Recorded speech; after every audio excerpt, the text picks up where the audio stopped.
Hello, everyone, and welcome to Let's Text About It, a NAMI Talks podcast hosted by NAMI Maine's Teen Tech Support Line. This podcast highlights the voices of young adults who work on the text line and support youth with mental health challenges.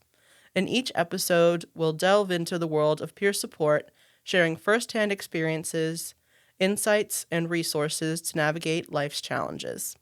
This podcast may address sensitive topics like suicide or self-harm. Please look out for your mental health and well-being and seek support as needed. For our first ever episode, we're going to begin introducing both ourselves and the Teen Text Line program. The text line is open from 2 p.m. to 10 p.m. Monday through Friday, and 12 p.m. to 10 p.m. Saturday and Sunday. The text line can be reached at 207-515-8398. It is meant for people ages 13 to 23 who are looking for mental health support but are not experiencing a mental health crisis. I will now let my three coworkers introduce themselves. Hey there, everyone. My name is Walter. I am 24 years old. I have worked on the text line for just over 2 years now. I think 2 years was in February.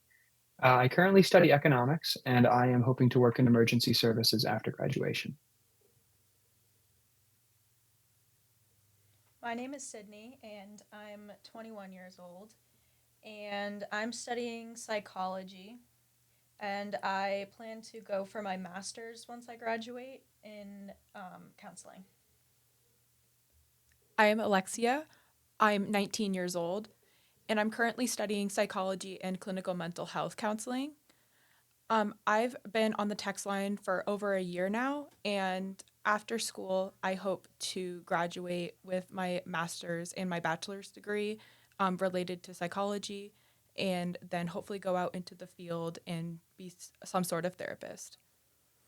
And my name is Grace. I'm 22 years old. I got my bachelor's in social work, and I'm going to be returning for my master's.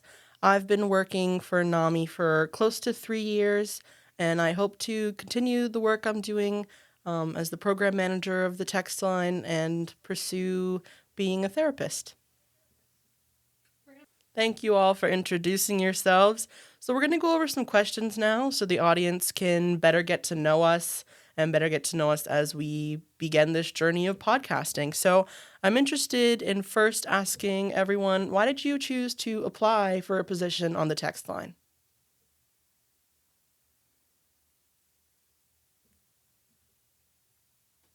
So I can jump right in first. I had actually heard it through an opportunity at school. I had seen a flyer originally about the teen text line, and I immediately was interested in learning more about it. So I went online, and there was a ton of information about the text line, like what the mission was, what the end goal was for people who text in. And I was just very drawn to the message and the end goal, and I deeply wanted to be a part of that. Similarly to Alexia, I had seen the flyers, and my professor actually had reached out to me, and they had explained a little bit about the job and where to apply. So I decided to go on NAMI's website, do a little bit more research, and when I found out it was up my alley for what I wanted to do for a career, I immediately applied, and I knew that it was the right job for me and it would be beneficial for my career. It was somewhat similar to how I got into it. It was really just the right opportunity at the right time. I had just finished up a summer job, and I had returned to school, and a good friend of mine who was working on the text line at the time realized that there was a vacancy, and they reached out to me and let me know that they thought I would be a really good fit for it and that I should apply. And so I applied, and it's been blue skies and green pastures ever since. I love the work. Fantastic.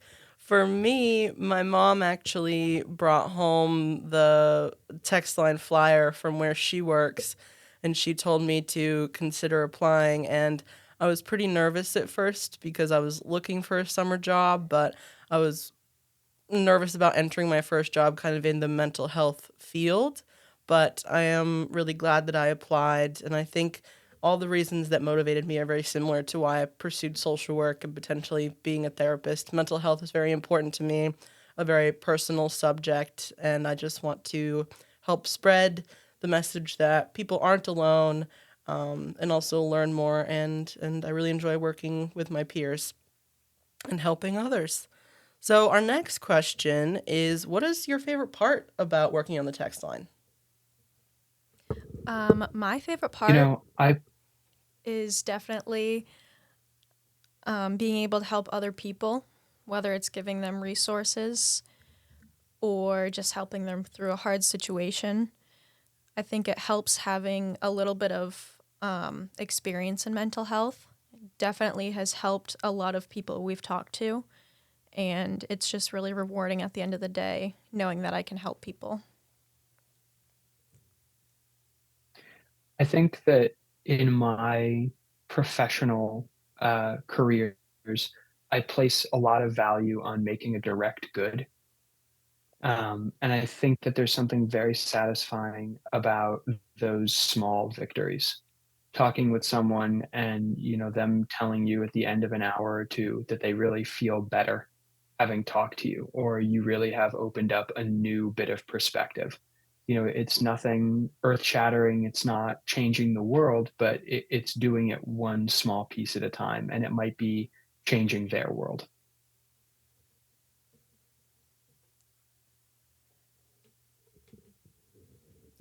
I would say for me, my favorite part is definitely the experiences, especially since I hope to take the next step in, the next couple of years for myself to, go even further into the field. I think that this not only is a good first step for the texters, but also a good first step for me. And I think with every new person that texts in, every new person that I get to help, it also helps myself in a way. So I think that everyone benefits from the experience of the text line. And I would say that's certainly my favorite part is, someone also trusts me enough with, their deepest secrets, and that's just to me like rewarding also because it's like someone that I don't see face to face, someone that I've never met, trust me enough to text me and trust my opinion and my advice. And I think that that all in itself is just the greatest reward.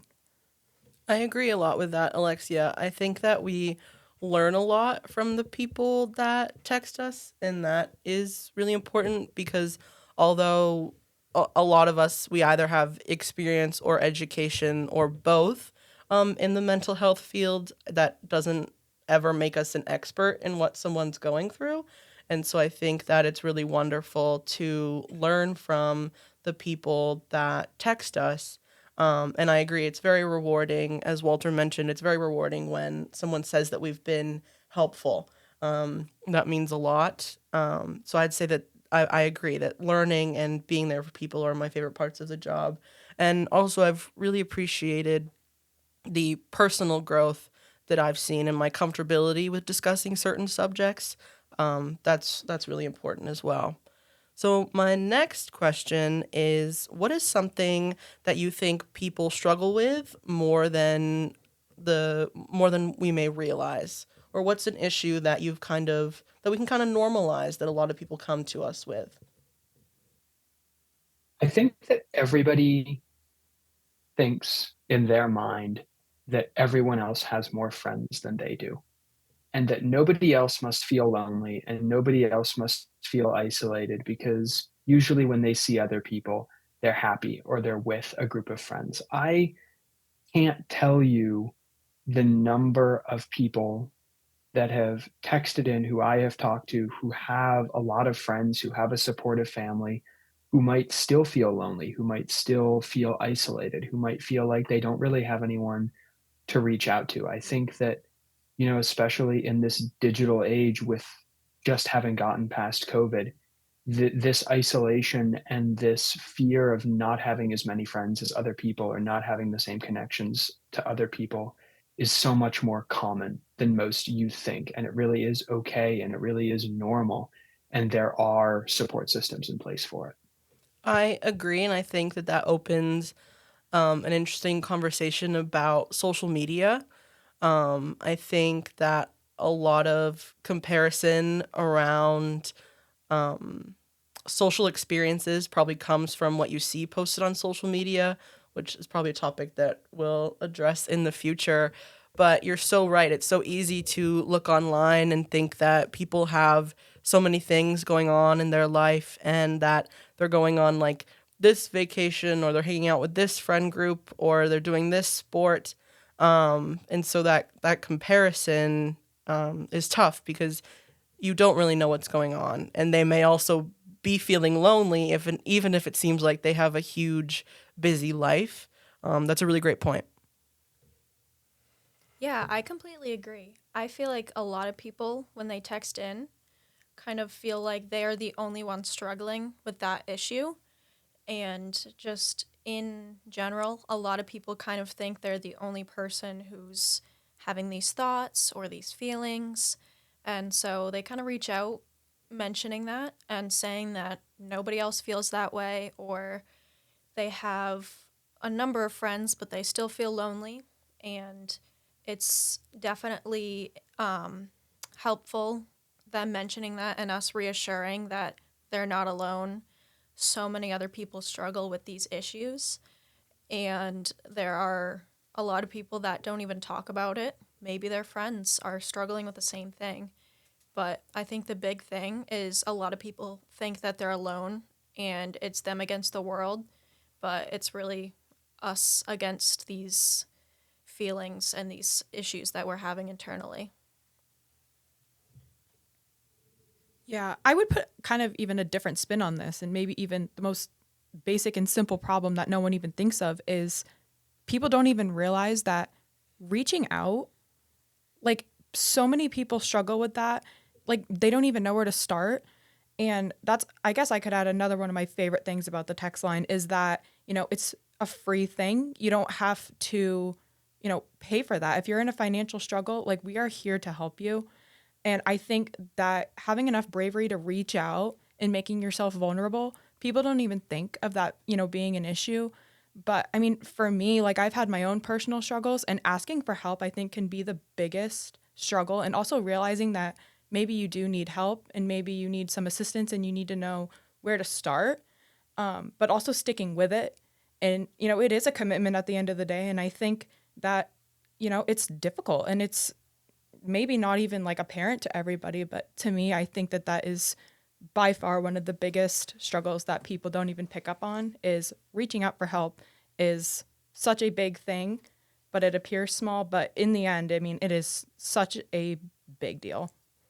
That's a great point. We have a lot of people that start talking with us and say like, this is embarrassing, or I don't know what to say, or you're the first person that I've told this to. And that is, again, going back to like what's one of our favorite things. That's such a rewarding thing, is to be trusted when we're just a stranger on the other side of like a telephone number.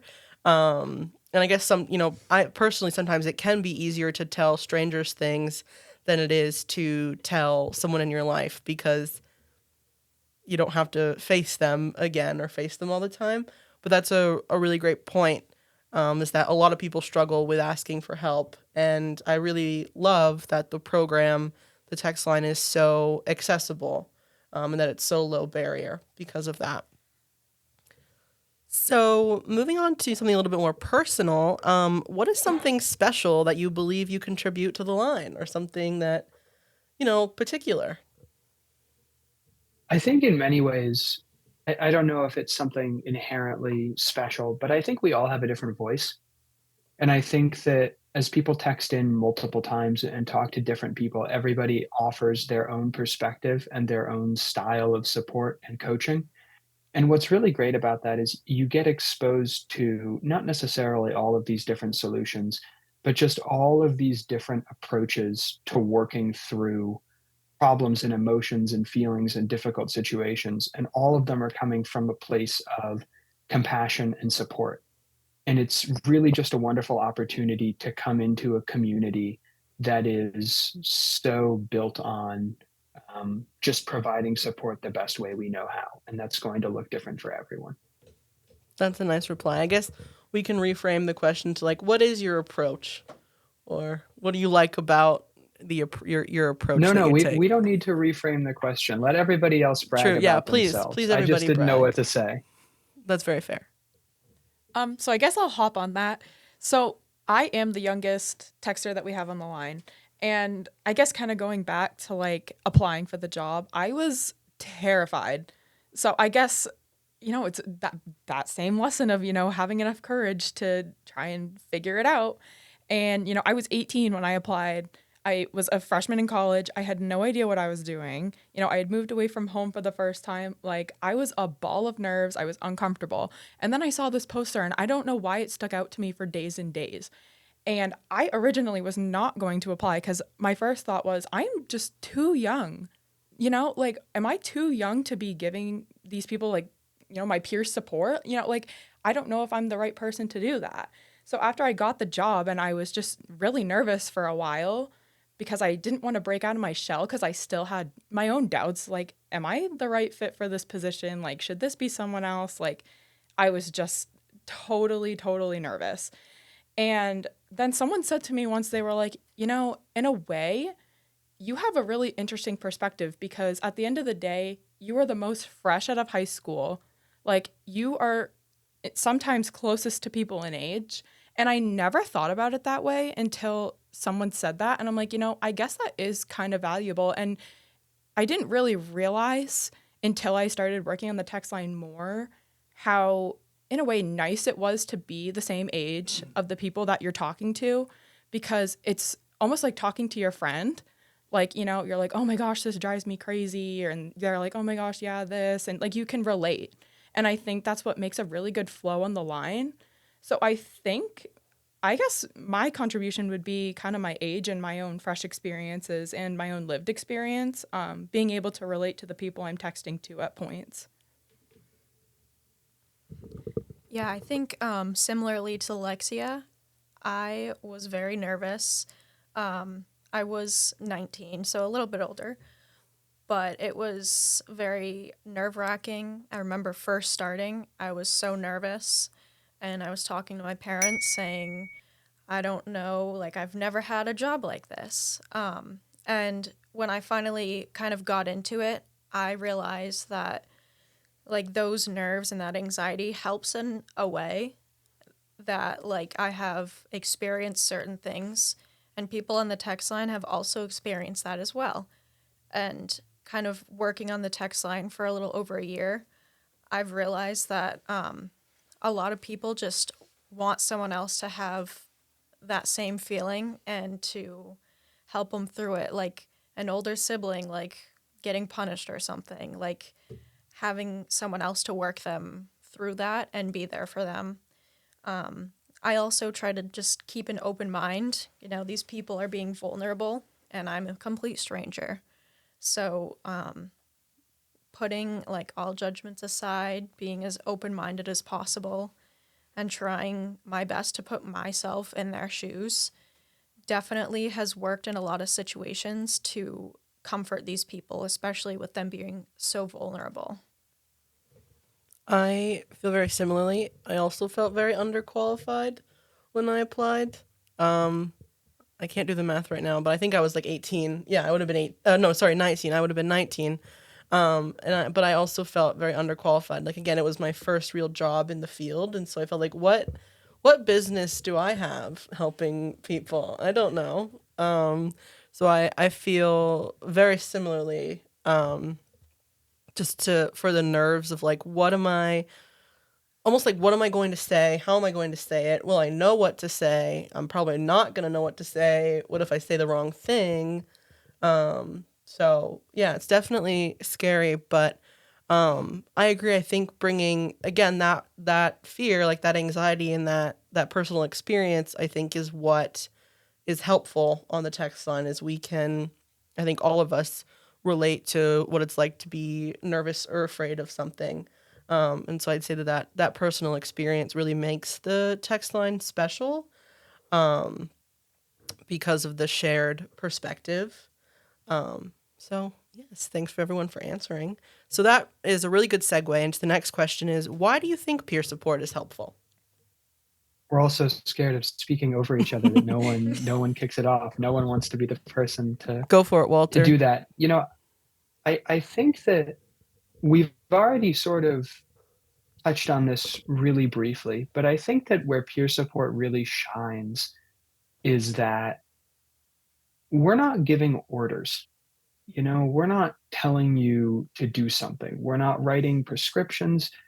We're offering suggestions. We're offering stuff that might have worked for us, stuff that has worked for our friends. And so, it's not the same as formal clinical psychology or therapy or anything like that. It's just an opportunity to get another perspective on difficult situations in your life. And it's a perspective that can come from a trusted source that uses trusted resources. You know, I It was sort of funny to me listening to all three of you talk about how saying the wrong thing was a really big fear when you first started out on the text line. And it definitely was for me too. But the thing I realized really quickly is because you're engaged in this sort of dialogue, many people aren't shy about telling you if they don't like your suggestion. The first time somebody said to me, "No, why would I do that? That's a bad suggestion." It sort of caught me off guard a little bit, but it really speaks to the wonderful nature of peer support in that it is a dialogue. It's not clinical therapy. It's a talk back and forth to try to figure out how we can make your life a little bit easier, and that's where I think it really shines. I agree, and I also think that speaks to the more level playing field that you're on, like a lack of hierarchy. We are trained and we may be older than the person texting us, but we're still a young person. And all of us have personal experience with mental health challenges. And so we're not approaching it like a parent or a teacher or a therapist or a doctor or psychiatrist. I think you're very right about the more level playing field. And like as long as everyone is kind and respectful, there is no like slap on the hand for saying that something doesn't work. There is no punishment. Like we're not gonna come back and be like, well, you have to. So yeah, there isn't any obligation when it comes to talking with us and with peer support. Yeah, I agree. And I think a lot of the time I've kind of experienced that being maybe a year or two older than the texter has been really beneficial, like with high school issues, peer issues. Since I've gone through all that, it kind of helps in a way to be able to tell them things that worked for me or things that worked for a friend. I think it's just really helpful having someone else that you can relate to or vent to, or someone who just has other suggestions that you didn't think of. Like that other perspective is really great in peer support and having that other view to have to look back on. Yeah, I think for this question, I would kind of jump back to a point I made previously of I think it's totally helpful because of that like two-way benefit that I think every single one of us forget about, including the texter. They might not even realize, this is helping both ways. Would say, I've learned a couple things from people I've texted. And, I think in talking so much about mental health, it kind of helps my mental health in a way because it's like, they're voicing that they're going through something. I'm voicing that I'm going through something. And it's more of a conversation. And I think ever since I started on the text line, I was worried so much about sounding like robotic. And I always go back to that. Like, I do not want to sound like a robot. I don't want to sound, like one of those, like, just one way text messages, like where an AI or a robot responds. And we've had so many questions about that ever since AI became a bigger thing. We are not AI. If I sound robotic, I don't want to. So I think that that's always something that I think about, being robotic, I think is kind of like, I guess I would say intimidating in a way. I want to be seen as like a person that's just here to help. And I think that once everyone relaxes on the text line it's just such a nice and therapeutic experience for both people. That's a really great point that you made about how talking to someone else helped you. I remember one of the first ever conversations that I had. The person, like, the more that they shared, the more I was like, "Am I talking to myself right now?" Like they were going through something that was so similar to me, and it was like, "Wow!" Like I really can relate and really can understand what they're going through, and I think that is a really crucial element of peer support.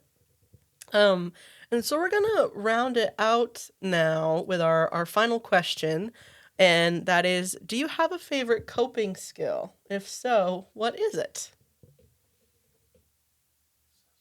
I run personally. It's something that I got back into after a long hiatus, and my favorite part about it is putting in headphones and, regardless of where I am and what I'm doing, life's outside stresses can't touch me. I just crank my music and I run for as long as I want to. And for those 45 minutes or for that hour, the rest of the outside world doesn't exist. And I just have a singular goal to focus on and to think about. It's really therapeutic for me. For me, mine isn't exactly running, but I personally love self-care, and kind of more specifically, I really like doing crafts, whether it's knitting one day or crocheting or making jewelry or just finding a new hobby and learning it. Either way, I just like being hands-on, making any type of craft or going to the craft store, getting inspired. Um, and I usually do either watch an episode of like New Girl or some music or something, just very like calming, kind of taking myself out of everything else and just focusing on my little crafts that I do. I'm also a craft hopper. From like knitting, embroidery, jewelry making, drawing, painting. I've not gotten excellent at any of them, but I've gotten mediocre at all of them, or even beginner level. But yes, that I agree with you there, Sydney, and putting on an episode of like a comfort show. And then I also do really enjoy walking. I'm not a runner like you, Walter, but I do like a nice walk with music. Yeah, I have a really big hobby of weightlifting. Um, I love weightlifting and moving my body. Like, it just makes me feel so strong. And I know that sounds so corny, but it really, at the end of my workout, I'm like, wow, like I just did that, you know? And then on the other end, I would also say cleaning is so big for me. Like, I am such an advocate for if you do not have a clean space, you do not have a clean head. And I think that I can totally relate to that. Like, if I am messy, or even if my body just feels messy, you know, if my nails look bad or my hair looks bad, like I just can't function, you know? So I think that my two big ones are weightlifting and cleaning. All right. Well, thank you, everyone. I hope that you all listeners enjoyed this episode, and you'll be hearing more from us. That is all for today's episode of Let's Text About It. Make sure to subscribe to NAMI Talks wherever you get your podcasts. And if you like this episode, make sure to like and share. Thank you for listening, and we hope to tune in. We hope you tune in to the next episode.